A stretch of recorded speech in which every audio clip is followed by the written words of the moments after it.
রেমালে তাণ্ডবে তছনছ সুন্দরবন, মিলছে বন্যপ্রাণীর মরদেহ, অতি জোয়ারে ভাসছে ভোলা উপকূল। বিদেশি বেনজির সম্পদের খোঁজে দুদক, জেনারেল আজিজের দুর্নীতি অনুসন্ধান চেয়ে আবেদন।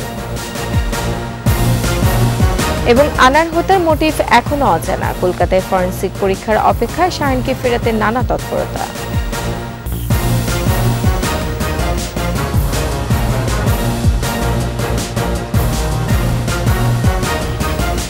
শুনছিলেন ফার্স্ট সিকিউরিটি ইসলামী ব্যাংক পিএলসি সংবাদ শিরোনাম। আমন্ত্রণ সকাল 9টার 21 সংবাদে, সাথে আছে আমি রোমানা আমিন। 21 টেলিভিশনের সংবাদ একই সাথে সরাসরি দেখতে পাবেন আমাদের ফেসবুক পেজ www.facebook.com/2124 অনলাইনে। ঘূর্ণিঝড় রিমালের তাণ্ডবে ব্যাপক ক্ষতিগ্রস্ত প্রাকৃতিক দুর্যোগে রক্ষা কবচ সুন্দরবন। মারা গেছে 26টি হরিণ, পাওয়া যাচ্ছে অন্য বন্যপ্রাণীর মরদেহ। ভেঙেছে বন বিভাগের বেশ কিছু কার্যালয়, কর্মীদের আবাস, ট্রলার, 18টি জেটি, রিংবাঁধ ও 2000 ফুটের বেশি রাস্তাসহ অনেক স্থাপনা। জোয়ার জলোচ্ছ্বাসের লবণ পানিতে নষ্ট হয়েছে 30টি মিঠা পানির পুকুরও। বাগেরহাট ও সাতক্ষীরা প্রতিনিধির তথ্য ও ছবিতে মাসুম আলিসার প্রতিবেদন। উপকূলবাসীকে রক্ষা করে নিজেই ব্যাপক ক্ষতিগ্রস্ত পৃথিবীর বৃহত্তম ম্যানগ্রোভ বন সুন্দরবন। ঘূর্ণিঝড় রিমালের প্রভাবে দুদিন অতি জোয়ার ও জলোচ্ছ্বাসে প্লাবিত ছিল গোটা বন। দুদিনের ঝড়ে উড়ে গেছে বাগেরহাট রেঞ্জ পূর্ব বন বিভাগের কার্যালয়গুলোর জানালার গ্লাস, টিন, সোলার প্যানেল ও পানির ট্যাঙ্ক। ক্ষতিগ্রস্ত বনরক্ষী, পর্যটক ও বনজীবীদের ওঠানামার 10টি জেটি, সাগর তীরবর্তী স্টেশনের ট্রলার সহ অন্য সরঞ্জামাদি। নষ্ট ওয়্যারলেস যোগাযোগ ব্যবস্থাও। লবণ পানি ঢুকে ব্যবহারের অনুপযোগী এখন বন্যপ্রাণী ও বনজীবীদের জন্য গড়া 13টি মিঠা পানির পুকুর। সাগরে বিলীন হয়ে গেছে কটকার পুকুরটি। উদ্ধার হয়েছে 26টি হরিণের মরদেহ। আহত 17টি হরিণ ও জলোচ্ছ্বাসে নদীতে ভেসে আসা 3টি শাবককে চিকিৎসা দিয়ে ফের সুন্দরবনে অবমুক্ত করেছেন বনরক্ষীরা। এই সমস্ত ক্যাম্পে ব্যাপক ক্ষয়ক্ষতি হয়েছে এবং আপনার ঘরবাড়ি চীনের চালা উড়িয়ে নিয়ে গিয়েছে। আমাদের যে জেটিগুলো ছিল আপনার দুবলাচরে, তারপরে আপনার কটকাতে ওই কাঠের জেটিগুলা ভাসিয়ে নিয়ে গেছে। সুপ্রিয় পানির যে আপনার পুকুরগুলো ছিল, জলোচ্ছ্বাসের ফলে লবণ পানি আপনার প্রবেশ করেছে, লবণাক্ত হয়ে গিয়েছে। জলোচ্ছ্বাসে ক্ষতিগ্রস্ত সাতক্ষীরা রেঞ্জ পশ্চিম বন বিভাগের অর্ধশতাধিক রিংবাঁধ ও 8টি জেটি। লোনা পানিতে একাকার 16টি মিঠা পানির পুকুরও। 2,61,00,000 টাকার অবকাঠামো ক্ষতি হয়েছে এখন পর্যন্ত আমরা যেটা পেয়েছি। সেখানে আমাদের 18টি জেটি ধসে গেছে এবং 14টি পুকুর একেবারে নষ্ট হয়ে গেছে। প্রায় সব পুকুরেই লবণ পানি উঠেছে এবং আমাদের 3টি ব্যারাক ভেঙে গেছে, স্টাফ ব্যারাক, এবং আমাদের প্রায় 2000 ফুটের বেশি রাস্তা নষ্ট হয়ে গেছে। রিমালে সুন্দরবনে 2,61,00,000 টাকার অবকাঠামোগত ক্ষয়ক্ষতির তথ্য মিলেছে এখন পর্যন্ত। মাসুম আলিসা, 21 টেলিভিশন।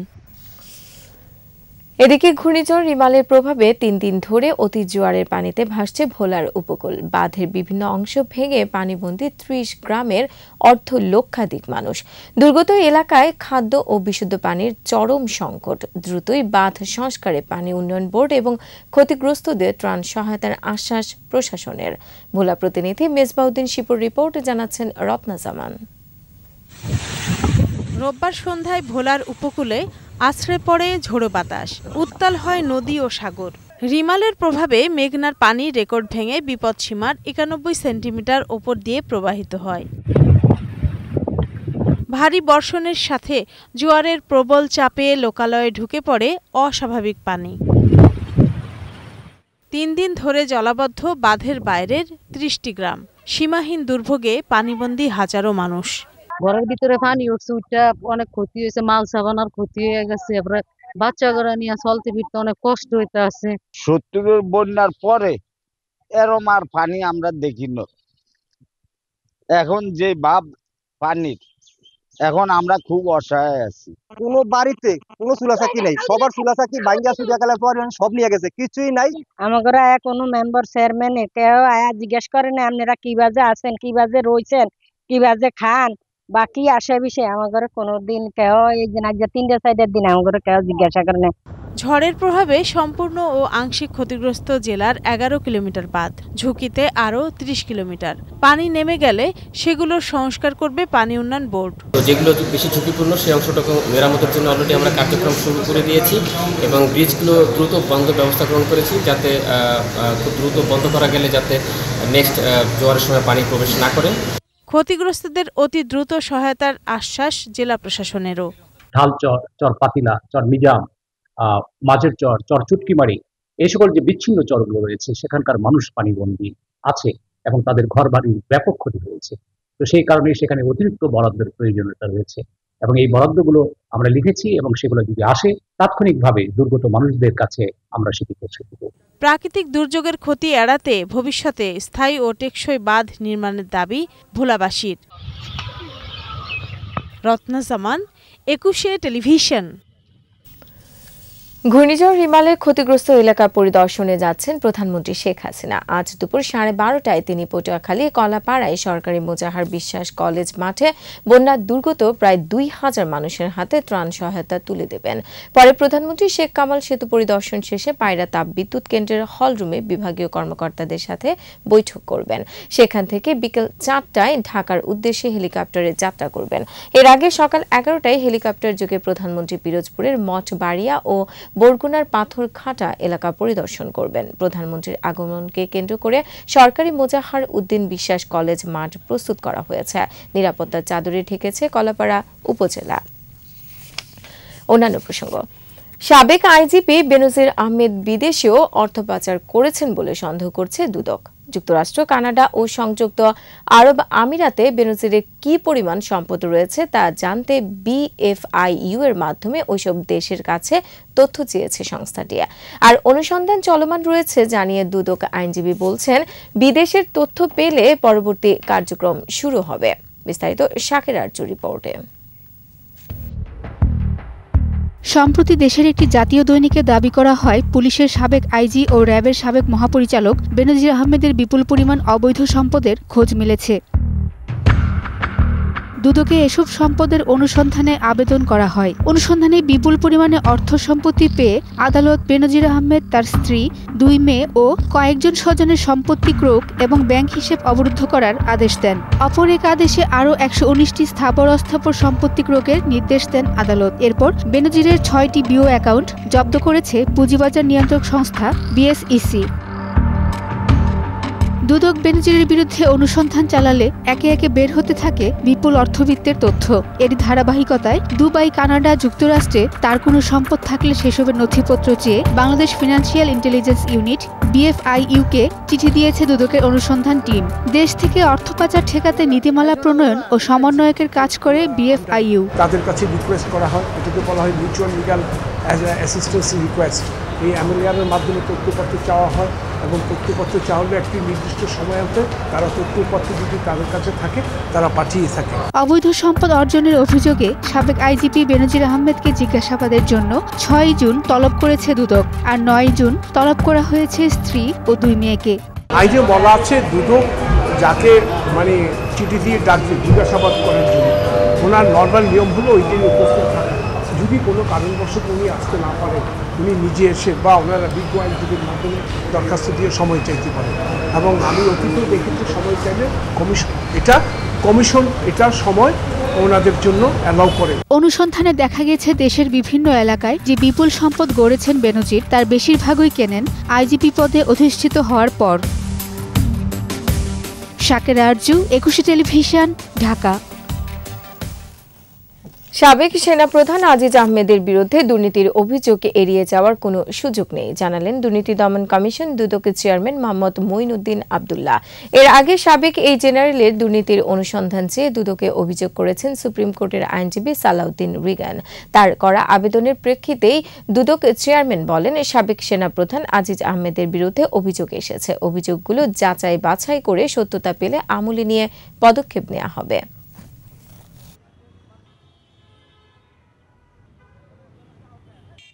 আমাদের সব অভিযোগ দেখি, যত অভিযোগ আছে সব অভিযোগই আমরা পর্যালোচনা করা হয় এখানে, যেটাও করা হবে, শিডিউলভুক্ত হলে হবে। ঝিনাইদহের সাংসদ আনোয়ারুল আজিম আনারকে কেন হত্যা করা হয়েছে তার মোটিভ এখনো জানা যায়নি। যুক্তরাষ্ট্র প্রবাসী বন্ধু আখতারুজ্জামান শাহিনকে গ্রেফতার করতে পারলে জট খুলবে। এসব তথ্য জানিয়ে ডিএমপি কমিশনার হাবিবুর রহমান বলেন, কলকাতার সঞ্জীবা গার্ডেন থেকে টুকরো টুকরো যেসব মাংস উদ্ধার করা হয়েছে ডিএনএ পরীক্ষার পরই তা নিশ্চিত হওয়া যাবে। বিস্তারিত আহমেদ বাবুর প্রতিবেদনে। গেল 12 মে চিকিৎসার জন্য ভারতে যান ঝিনাইদহ 4 আসনের সংসদ সদস্য আনোয়ারুল আজিম আনার। এরপর থেকে নিখোঁজ রয়েছেন এমপি আনার। তাকে হত্যার সন্দেহে বাংলাদেশে 3 জন ও ভারতে 1 জনকে গ্রেপ্তার করেছে 2 দেশের গোয়েন্দা পুলিশ। মঙ্গলবার কলকাতার নিউটাউনের সঞ্জীবা গার্ডেনের সেফটি ট্যাঙ্ক থেকে সংসদ সদস্য আনারের লাশের খণ্ডিত অংশ সন্দেহে উদ্ধার করা হয়। ডিএমপি সদর দপ্তরে সাংবাদিকদের প্রশ্নের জবাবে ডিএমপি কমিশনার বলেন, এমপি আনার হত্যাকাণ্ডের পরিকল্পনাকারীকে দেশে ফেরাতে সর্বোচ্চ চেষ্টা করা হবে। সংসদ সদস্যকে কি কারণে হত্যা করা হয়েছে, অর্থাৎ হত্যার মোটিভ কি, এটি এখনো পর্যন্ত বাংলাদেশি পুলিশ কিংবা ইন্ডিয়ান পুলিশ কেউই উদ্ধার করতে পারেনি।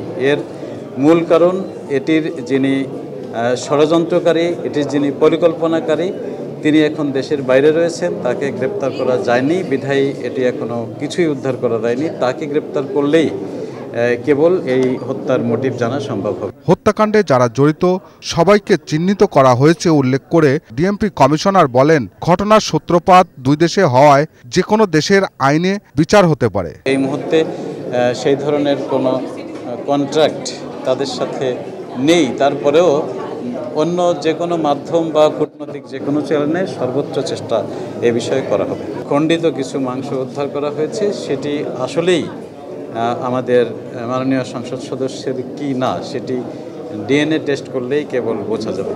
বাংলাদেশের আইনে বিচার হতে পারে এবং ইন্ডিয়াতে ঘটনা ঘটেছে, ইন্ডিয়াতেও বিচার হতে পারে। এমপি আনার হত্যার রহস্য খুলতে 2 দেশের গোয়েন্দারা নিবিড়ভাবে কাজ করছেন বলেও জানান ডিএমপি কমিশনার। আহমদ বাবু, 21 টেলিভিশন, ঢাকা। সংবাদের পর্যায়ে একটা বিরতি নিচ্ছে, যখন ফিরছে তখন অন্যান্য খবরের সঙ্গে আরো থাকবে। চট্টগ্রামে এলিভেটেড এক্সপ্রেসওয়ের 4 পিলারে ফাটল, খসামজা করে ব্যাগ দিয়ে ঠেকে রাখার অভিযোগ। আবার আমন্ত্রণ সকাল 9টার 21 সংবাদে। যানবাহন চলাচলের আগে চট্টগ্রাম এলিভেটেড এক্সপ্রেসওয়ের 4টি পিলারে দেখা দিয়েছে ফাটল। খানিকটা খসামজা করে জিও ব্যাগ দিয়ে ফাটলগুলো ঠেকে দেওয়ার অভিযোগ উঠেছে প্রকল্প কর্মকর্তাদের বিরুদ্ধে। বিপ্লব মজুমদারের ক্যামেরায় চট্টগ্রাম থেকে রিপোর্ট করছেন হাসান ফেরদৌস। নকশা অনুমোদন সম্ভাব্যতা যাচাই সহ ভূমি জটিলতা নিরসন না করে 2018 সালে শুরু হয় পতেঙ্গা থেকে লালখান বাজার পর্যন্ত প্রায় 16 কিলোমিটার দীর্ঘ এলিভেটেড এক্সপ্রেসওয়ে নির্মাণ কাজ। মাঝপথে দফায় দফায় পরিবর্তন করতে হয় অ্যালাইনমেন্ট। নানা জটিলতায় বেড়ে যায় প্রকল্পের মেয়াদ। নির্মাণ ব্যয় 1000 কোটি টাকা বেড়ে দাঁড়ায় 4370 কোটি টাকায়। এখন যে উদ্ভূত সমস্যাগুলো আছে এগুলো সমাধান করে কিভাবে এটাকে ফাংশনাল করা যায়, এই বহু হাজার কোটি টাকার এই প্রকল্প কিভাবে মানুষের কাজে আসে এবং চট্টগ্রামে কিছুটা গতিশীলতা আনে। গেল নভেম্বরে প্রকল্পটির উদ্বোধন করেন প্রধানমন্ত্রী শেখ হাসিনা। তবে যান চলাচলে উন্মুক্ত না করে পরিবর্তিত নকশায় 14টি র্যাম নির্মাণ করছে চট্টগ্রাম উন্নয়ন কর্তৃপক্ষ সিডিএ। এর মধ্যে লালখানবাজারে একটি র্যামের 4টি ফিলারে ফাটল দেখা দিয়েছে। ফিলারগুলোতে জিও ব্যাগ দিয়ে ঢেকে ঘষামাজা করে মেরামতের চেষ্টা চলছে। জনমনে তৈরি হয়েছে আতঙ্ক। পতেঙ্গা থেকে লালখান বাজার পর্যন্ত 16 কিলোমিটার দীর্ঘ এই এলিভেটেড এক্সপ্রেসওয়েটি গত বছরের নভেম্বরে উদ্বোধন করেন প্রধানমন্ত্রী শেখ হাসিনা। উদ্বোধন করা হলেও সড়কটি এখনও পর্যন্ত যান চলাচলের জন্য উন্মুক্ত করা দেওয়া হয়নি। কিন্তু এর মধ্যেই এলিভেটেড এক্সপ্রেসওয়ের 4টি পিলারে ফাটল দেখা দিয়েছে। প্রশ্ন উঠেছে কাজের মান নিয়ে। আর এখনই সেসব বিষয়ে তদন্তে করে দ্রুত ব্যবস্থা গ্রহণের দাবি জানিয়েছেন নগরবাসী। কাজ শেষের আগেই পিলারে ফাটল গুণগত মান নিয়ে প্রশ্ন তুলেছেন নগর পরিকল্পনাবিদ এবং সিডিএর বোর্ড সদস্য। নির্মাণ বিশেষজ্ঞদের দিয়েই তদন্তের দাবিও তাদের। যেহেতু প্রশ্নটি উঠেছে এবং ফাটলগুলি চিহ্নিত হয়েছে, এটি যথাযথ একটি অনুসন্ধান এখানে চালানো উচিত বলে আমি মনে করি। বিষয়টা অবশ্যই একটা গভীরভাবে বিশেষজ্ঞ দিয়ে তদন্ত করা দরকার। এটা একটু পরীক্ষা করা দরকার যে এই ফাটলগুলো কোন পর্যায়ে আছে, এগুলো স্ট্রাকচারাল ফাটল নাকি শুধুমাত্র উপরিভাগের ফাটল। আগামী জুনেই শেষ হওয়ার কথা থাকলেও র্যাম্পের ফাটলে অনিশ্চয়তায় প্রকল্পটি। হাসান ফেরদৌস, 21 টেলিভিশন, চট্টগ্রাম। গাজায় গণহত্যা নিয়ে প্রামাণ্যচিত্র নির্মাণ ও প্রচার করতে ডয়েচে ভেলেকে আহ্বান জানিয়েছেন তথ্য ও সম্প্রচার প্রতিমন্ত্রী মোহাম্মদ আলী আরাফাত। বলেছেন, মানবাধিকারের প্রতি তাদের অঙ্গীকার এবং গণমাধ্যমের স্বাধীনতা যে এক পেশে নয় তা প্রমাণ করা উচিত। বিকেলে বাংলাদেশে প্রেস কাউন্সিল পদক প্রদান অনুষ্ঠানে প্রতিমন্ত্রী এসব কথা বলেন। এবছর বিভিন্ন ক্যাটাগরিতে 6 জন সাংবাদিক ও দৈনিক ভোরের কাগজকে পদকসহ সনদ তুলে দেন তথ্য প্রতিমন্ত্রী। এ সময় মোহাম্মদ এ আরাফাত বলেন, গণমাধ্যম সরকারের সহায়ক শক্তি। গঠনমূলক সমালোচনা করলে তা স্বাগত জানানো হবে বলে উল্লেখ করে প্রতিমন্ত্রী বলেন, অপতথ্য ও মিথ্যাচার রুখে দেয়া সবার দায়িত্ব। ডয়েচে ভেলে যে তথ্যচিত্র প্রমাণ নির্মাণ করেছে তা উদ্দেশ্যমূলক বলেও মন্তব্য করেন তথ্য প্রতিমন্ত্রী। ডয়েচে ভেলে বা যে কোনো প্রতিষ্ঠান বা সংবাদ সংস্থা তারা যদি তাদের কোনো সৎ অঙ্গীকার থেকে মানবাধিকারের প্রতি তাদের কোনো সৎ অঙ্গীকার বা অনেস্ট কমিটমেন্ট থেকে কোনো কাজ করে, রিপোর্টিং করে, ডকুমেন্টারি করে, আমি সেগুলোকে অ্যাপ্রিশিয়েট করব, স্বাগত জানাবো। আর এরই সাথে শেষ করছি সকাল 9টার 21 সংবাদ। যাবার আগে ফার্স্ট সিকিউরিটি ইসলামী ব্যাংক পিএলসি সংবাদ শিরোনামগুলো আরও একবার। রেমালের তাণ্ডবে তছনছ সুন্দরবন, মিলছে বন্যপ্রাণীর মরদেহ, অতি জোয়ারে ভাসছে ভোলা উপকূল। বিদেশে বেনজিরের সম্পদের খোঁজে দুদক, জেনারেল আজিজের দুর্নীতি অনুসন্ধান চেয়ে আবেদন। এবং আনার হত্যার মোটিভ এখনো অজানা, কলকাতায় ফরেনসিক পরীক্ষার অপেক্ষায় শাহিনকে ফেরাতে নানা তৎপরতা।